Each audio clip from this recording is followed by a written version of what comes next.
There is a certain praise we all grow addicted to, the quiet applause of being seen as a good person. It begins early. A child learns quickly that obedience brings smiles, that pleasing others is rewarded, that to be liked is to be safe. And in a world where survival once depended on the tribe, it is no wonder our nervous systems still tremble at the thought of disapproval. But what happens when the desire to be good is no longer about doing what is right, and instead becomes about being seen doing what is right? When morality is no longer the compass that guides you, but the costume you wear. Machiavelli would have smiled knowingly at this. He wrote not for saints, but for rulers who understood that appearances matter more than intentions. In The Prince, he makes a startling claim: it is better to appear virtuous than to be virtuous, because the appearance wins loyalty, while the reality often demands choices too dark for the public to stomach. This is the first uncomfortable truth. In human affairs, goodness is rarely pure. Carl Jung, centuries later, would call our obsession with being good a repression of the shadow, the parts of ourselves we refuse to see because they threaten the image we show the world. The more we chase the label of good, the more we banish our capacity for the hard, necessary, and sometimes ruthless decisions life demands. We think we are cultivating morality. In reality, we are amputating wholeness. It is easy to believe that goodness is a shield, that if you are kind enough, generous enough, selfless enough, no harm can come to you. But history tells another story. The annals of power are filled with those who used the moral vanity of others as a lever for control.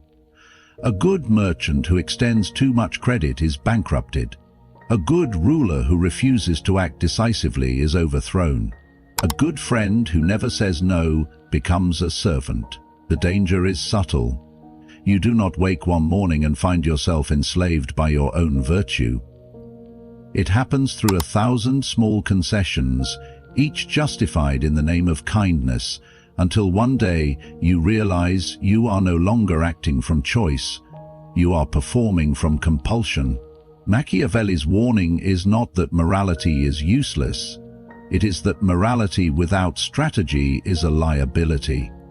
To him, the world is a place where predators cloak themselves in the language of the lamb, where the sermon on ethics is sometimes given by the man who profits from your obedience. And if you cannot see this, if you cannot question even the flattery that crowns you as good, then you will serve the ambitions of those who can. There is a truth most will not tell you. The world will forgive your flaws before it forgives your refusal to be useful.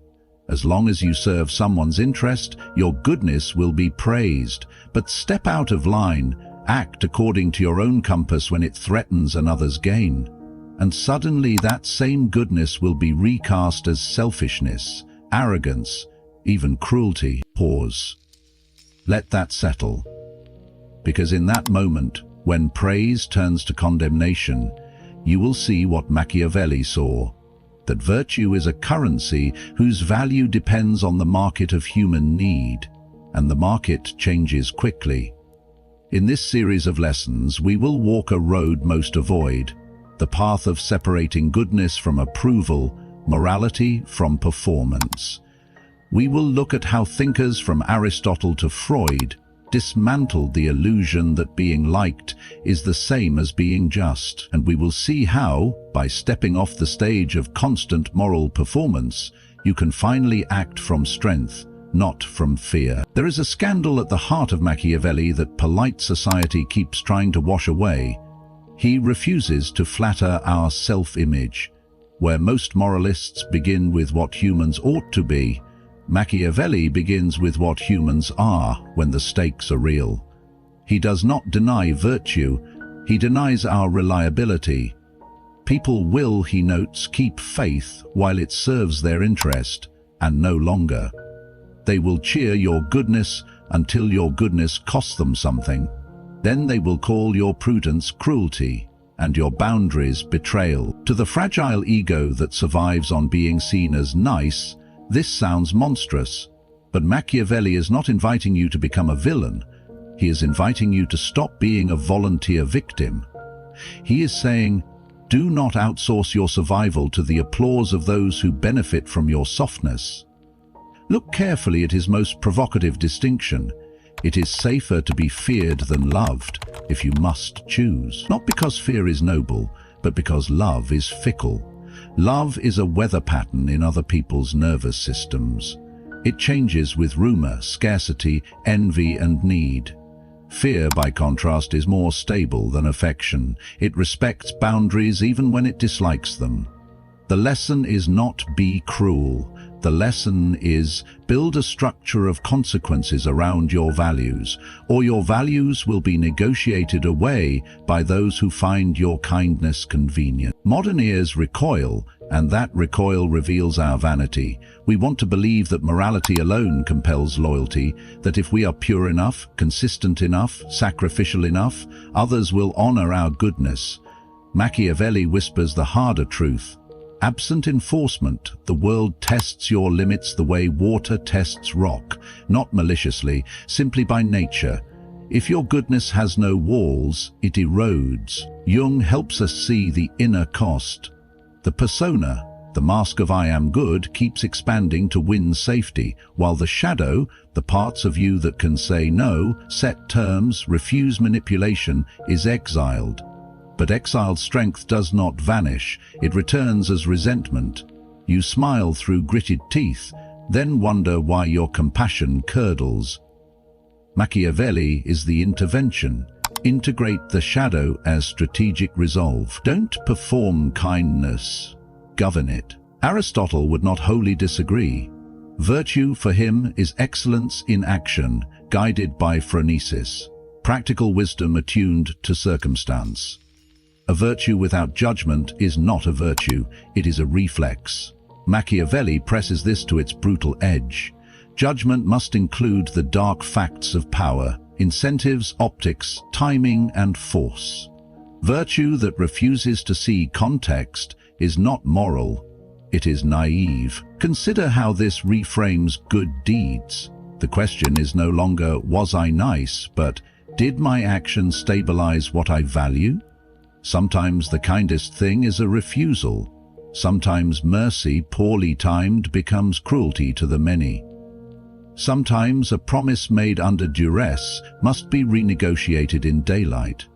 These are not betrayals of goodness, they are the administration of goodness in a world that does not automatically cooperate with it. Freud's realism backs this. Beneath our polished stories, drives and defenses hunt for advantage. Groups mythologize their motives to preserve cohesion.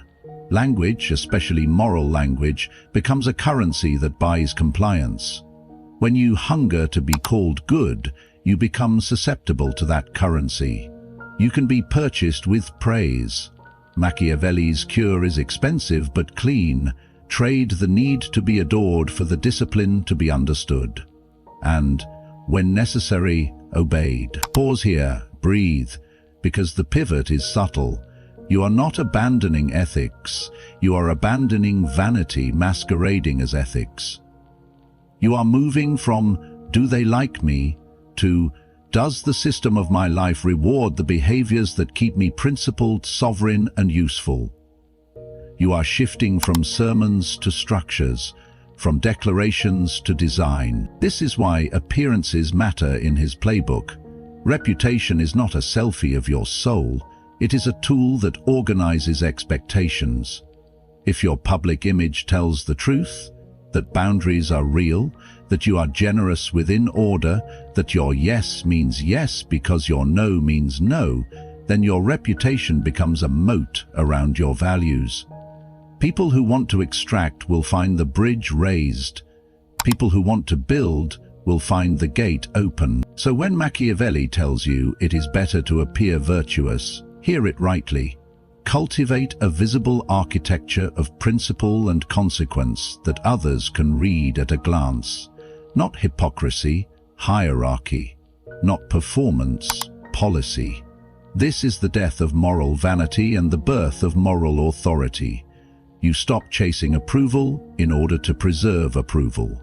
You start designing a life where doing the right thing is sustainable because the wrong thing is costly. There is an unspoken industry in the human psyche, a marketplace where guilt, approval, and reputation are the currency.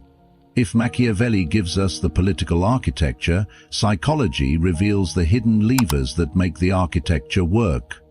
This is where goodness is harvested, refined, and sold back to you as a duty. Let us begin with the most common lever, guilt tripping. Freud saw guilt as the superego's weapon, a voice trained in childhood to monitor our every impulse. In a healthy psyche, guilt keeps us tethered to conscience, but in the hands of a manipulator it becomes a chain. Notice the pattern. They frame your boundary as a betrayal, your refusal as cruelty, your self-protection as selfishness. And if you have been conditioned to treasure the title of good person, you will often submit just to restore the equilibrium of praise. Then comes love bombing, a term modern psychology uses for the flood of affection and approval that precedes control. Jung might call it an archetypal seduction, the rescuer or benefactor who offers warmth so intense it disarms the shadow. They make you feel chosen, indispensable, morally superior, and once you are invested in that image, they introduce obligations you cannot refuse without shattering your self-image. The same love that felt like sunlight becomes the very heat that keeps you trapped. Another lever is reputational blackmail, a quiet, unspoken threat to the very image you have worked to build. It works because we live in a social order where perception is reality. Sartre wrote that hell is other people, but what he meant was that our identity is never fully ours, it exists in the gaze of others. If you believe your safety depends on that gaze remaining approving, you can be controlled simply by the hint that your goodness will be publicly reinterpreted as hypocrisy or harm. But the most insidious mechanism is behavioral conditioning, what B.F. Skinner described as operant reinforcement. Imagine each selfless act rewarded with praise, each refusal punished with withdrawal, coldness, or exclusion. Over time, your nervous system learns to equate self-erasure with safety. You no longer weigh the cost of a decision, you simply react to avoid the punishment of disapproval. This is how entire lives are lived, as silent performances. When Machiavelli says it is better to be feared than loved if you cannot be both, he is speaking to this. Love can be a leash when it is conditional on your compliance. Fear, or in modern terms, respect, establishes boundaries that love alone cannot guarantee. The recovery begins in the mind. Jung would tell you, integrate the shadow. This means acknowledging without shame the parts of you that can say no, that can be inconvenient, that can weather disapproval without collapse. These parts are not your enemy. They are the immune system of your soul. From here, practice reconditioning. Reward yourself for upholding your boundaries, even when it costs you approval. Delay your response to guilt-inducing requests. Let the emotional pressure pass before deciding. Notice when praise feels like a hook and ask, what does this bind me to? And most importantly, begin to redefine goodness, not as submission, but as alignment, actions that serve your principles even when they disrupt someone else's plan. Because here is the paradox. Those who cannot be bought with praise are often respected more deeply, even by those who resent them. You may lose admirers, but you will gain allies. You may disappoint many, but you will betray yourself less. And that trade is the beginning of sovereignty. Pause here and think. How many of your good actions in the past month were truly free, and how many were transactions to protect an image? This is not a condemnation, it is a diagnosis. For the first time, you can choose treatment over performance. History is littered with corpses of the good. Not the truly virtuous, those are rare, but the men and women whose desire to appear virtuous left them defenseless. Machiavelli understood this, which is why The Prince is less a celebration of cruelty than a manual for survival in a world where goodness, untethered from strategy, becomes a liability. Consider Marcus Aurelius, the philosopher-emperor so often praised for his stoic restraint. His personal virtue was unquestionable, yet his reluctance to act decisively against threats allowed corruption to fester in his court. His mercy towards certain rivals was admirable in the moral sense, but politically fatal. Those spared often regrouped and struck later. History remembers Aurelius as noble, but his empire's stability decayed, paving the way for his son Commodus, whose cruelty and vanity undid much of what Marcus had built. Here, goodness created a vacuum that vice eagerly filled. Fast forward to the early 20th century. Neville Chamberlain, British Prime Minister, chose appeasement toward Hitler in the name of peace. His intentions may have been pure, but his concessions strengthened an adversary who interpreted kindness as weakness. Chamberlain was praised for moral leadership, until the cost of that morality was measured in lives and cities. Machiavelli would have seen this not as a moral triumph, but as a failure of strategic morality, the refusal to recognize when the preservation of peace requires the readiness for war. Even in the modern corporate world, the pattern repeats. Whistleblowers often enter battles armed only with the conviction that truth will protect them. They believe, as good people do, that exposing wrongdoing will inspire collective integrity, but organizations, like states, protect their own survival first. The whistleblower's goodness becomes a narrative to control, lauded publicly, silenced privately, and often destroyed socially. It is Machiavelli's lesson in real time. Morality without a power structure is theater, and theater does not change the script unless the audience demands it. On a more personal scale, think of the good friend or family member who never says no. At first, they are beloved, always available, always agreeable, but as demands grow, their inability to refuse is not seen as generosity, it becomes expectation. Eventually, their goodness is not respected but consumed.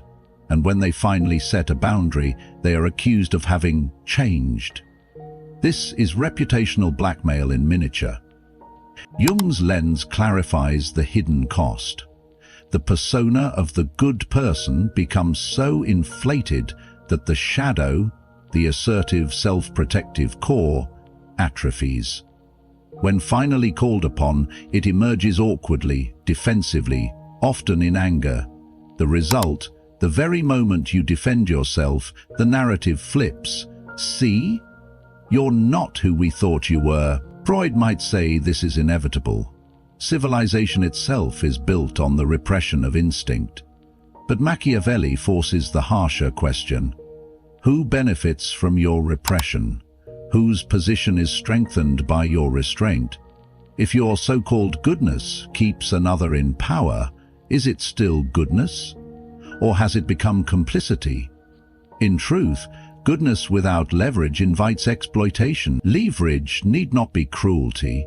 It can be the clear communication of consequence, the network of alliances that protect your values, the skill to read motives without romanticizing them. These are the invisible armors Machiavelli would have you wear under the robes of virtue. And here lies the pivot point. You must learn to separate being good from being harmless.